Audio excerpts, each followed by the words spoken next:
the Christian worldview as well. Jerusalem's most important Muslim religious site is facing imminent threat of Israeli takeover, says Jordan. If you don't know Jordan, Jordan is actually the country who currently administrates this area, the Al-Aqsa compound. The entire Al-Aqsa compound, which is inside of sovereign Israeli territory in East Jerusalem in the Old City, is currently administrated by the Jordanian Waqf, which is akin to a terrorist organization. It is a religious organization that has housed many of terrorists in the past, and they currently administrate a territory in our country. Muslims from a different country, from Jordan, are currently administrating a region inside of our country. Not even a region, but a small square in the Old City where our temple once stood, where the Temple Mount currently stands, or the Al-Aqsa compound. Country convenes emergency meeting of ministers from Arab and Islamic world, fearing such a move could trigger a religious conflict. Jordan is convening an emergency meeting of foreign ministers from the Arab and Islamic world over what says an imminent threat of an Israeli takeover of the most important Muslim site in Jerusalem, with the potential to trigger a religious conflict. The meeting on Wednesday in the Jordanian warning following an escalating pattern of government backed by incursions by Jewish religious extremists on the compound around Al-Aqsa. When they say incursions, by the way, they just mean Jewish people going to pray. For these Islamists, it's a violent incursion, or that they're storming Al-Aqsa. It's literally just Jewish people going to pray, and they have to use army and police to go up there, or they'll be attacked by Muslims, which is fucking insane. This isn't Mecca. This isn't Medina. This is a place that had a Muslim mosque built over a church, which was built over a Jewish temple. Sorry for the spit. Still have braces on. A few more months till I get them out permanently. So this is insane. That's just insane alone from The Guardian. On 23rd of July, more than 2,000 Israelis from the religious right, mostly settlers. Look how they frame it. I know people who go up there. They're not on the religious right. They're just Jews who want to pray in the holiest site to Judaism. But it's like imagine if I went to church, right? Like if I was a Christian and I was going to church in Dearborn, Michigan, and Arab news were to be like, these extremist right Christians going to pray at a church in Dearborn, Michigan, which existed before the Muslim neighborhood. It's the same idea. Same idea. Mostly settlers, Itamar Ben-Gvir stormed the area, which just means they went up to pray. Known to Jews as the Temple Mount, they prayed and performed rituals all around the compound, and what Jordanians officials said was the worst violation in modern history. Get fucked, Jordan. Get fucked. What are you talking about? Let's break down real quick what Jordan actually is. Jordan is a region in the Levant, which was created by British colonialists, yeah? It's not a real country. And it currently has a king, King Abdullah, which by all means has been an okay king, a little lefty and with many retarded takes on the Middle East, but he's been okay. But King Abdullah is a Hashemite descendant from the Prophet Muhammad, which means his lineage literally comes from Saudi Arabia. He has nothing to do with the Levant. He is a king installed inside of Jordan when the entire population of Jordan, like 70-80% of Jordanians, are of Palestinian descent, which means Palestinians are from the Levant, different region than Arabia, and you have an Arabian king installed there, not in a democracy, in a monarchy, which oppresses those Palestinians in Jordan, yeah, with 70% of the region is made up of Palestinians, and that Jordanian king's blood comes from Arabia. Shouldn't be there. So it's a fake country. I don't recognize it or its rule. And if you want my honest take before we get into this, Israel should 100% conquer all of the West Bank, including Al-Aqsa compound, and open it up for prayer to everyone. Gone are the days where Muslims can be able to tell who and can't pray somewhere. What is this shit? I have never been denied entry into a mosque ever in my life. The only mosque I've ever been denied entry into is Al-Aqsa. Any mosque I've ever wanted to enter, and in so many countries around the world, Albania, Egypt, it doesn't even matter where, I can't even matter, Azerbaijan, anywhere in the world where I want to enter a mosque, Muslims have been like, ahla wa sahla. It's only somehow the Jordanian Waqf and Palestinians who have this supernatural power to be able to tell Jews and Christians they're not allowed to enter this mosque. What is this shit? Israel, get your shit together. The Israeli government, get your shit together, take Al-Aqsa compound, make it ours officially, and open it up to the world.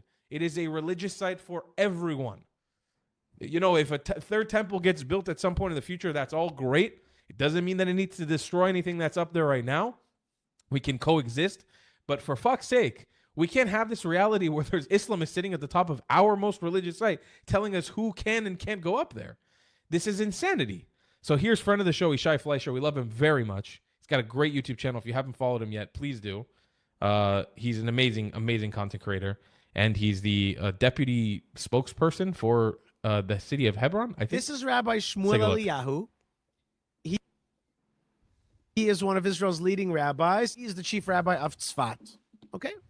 Let's see what he's got to say. He says, I don't go up to the Temple Mount. I hope that one day I will, for rabbinic reasons. But a friend of mine told me recently, says the rabbi, my friend that goes a lot to the Temple Mount, like myself, goes to the Temple Mount. He says a miracle has been taking place on the Temple Mount. A big miracle. He says the amount of Arabs that go to the Temple Mount has been reduced by a half. They have self-reduced themselves by a half. There's a lot less Arabs going up to the Temple Mount, in short. And all the time we see them coming in less and less and less. And he did not understand why there's so fewer amount of Arabs going up to the Temple Mount.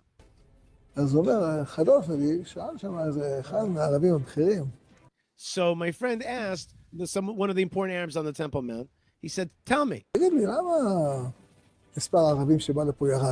He says, why is it that the amount of Arabs that go up to the Temple Mount has been reduced? What is the reason for that?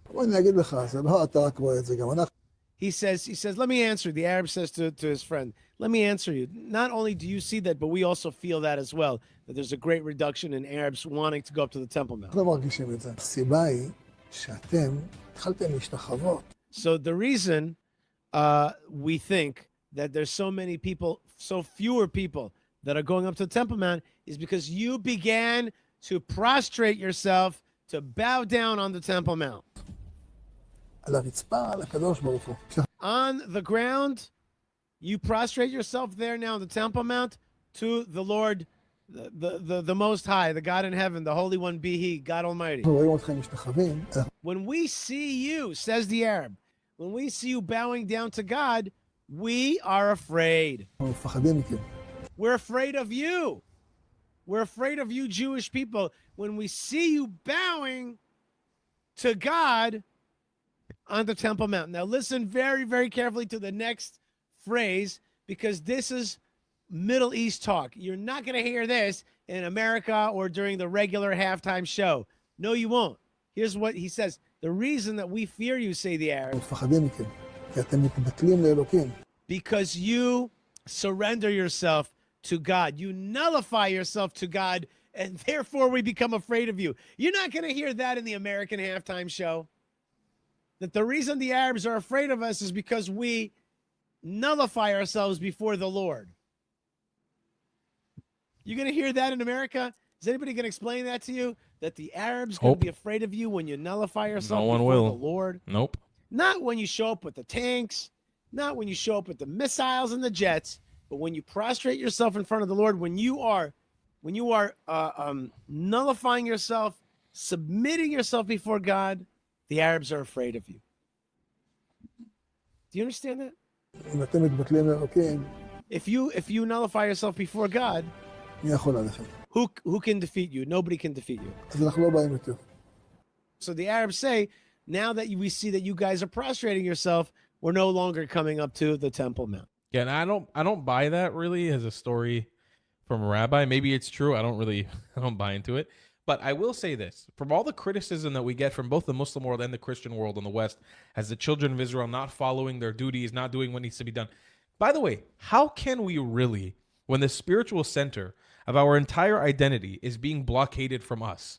Like, we have this wall, which is I'm sorry, I have no spiritual connection to the Western Wall at all. I feel nothing towards it. As somebody who did his bar mitzvah there, the older I got, I realized I have, other than the fact that it was a big military achievement, my grandpa was a part of the war in '67 that captured the Western Wall. It's a big momentous occasion. Other than that, and it obviously being an exterior wall and a historical place, spiritually it's dead. It's not. There's nothing spiritual at the Western Wall. There's no historical spirituality at that wall. It was an exterior wall of the temple. It really doesn't mean much. How can you expect the children of Israel, the Israelites, the Jewish people, to really feel connected to the land, to really be living up their purpose when they can't even go pray in the place? They can't even visit the place properly with all these restrictions and stress of the most holiest place to them.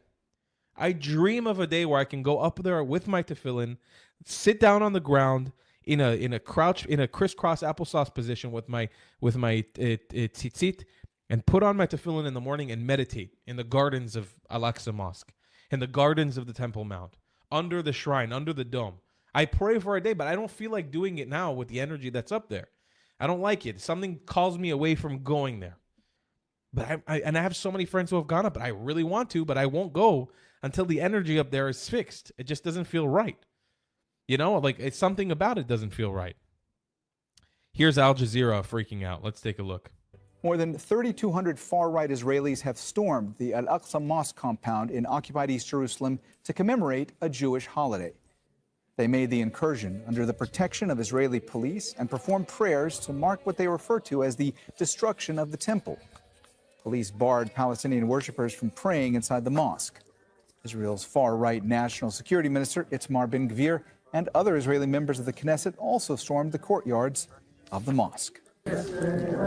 By the way, when you see them when they're saying stormed, they didn't storm shit. They just walked up to pray. You can see there's no storming here. No rocks are being thrown. No bullets are being fired. They're just walking Israel's far-right peacefully to pray. That's all they're doing. National Security Minister Itamar Ben-Gvir and other Israeli members of the Knesset also stormed the courtyards of the mosque. Palestinian officials have called Ben-Gvir's incursion a dangerous escalation, saying the holy site is an exclusively Islamic place of worship. Al-Aqsa Mosque compound in occupied East Jerusalem is Islam's third holiest site. The Jordanian-appointed religious organization, known as Waqf, manages the holy site as part of the status quo agreement, a centuries-old understanding. But Israeli police control the site's access points and are responsible for security.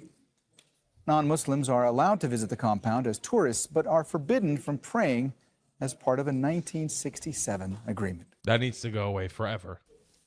Well, let's get more on all this from Noor Aoudeh. She's joining us live from near Ramallah in the occupied West Bank. Noor, as we know, this has happened many times before at Al-Aqsa Mosque compound. What has unfolded in this latest incident?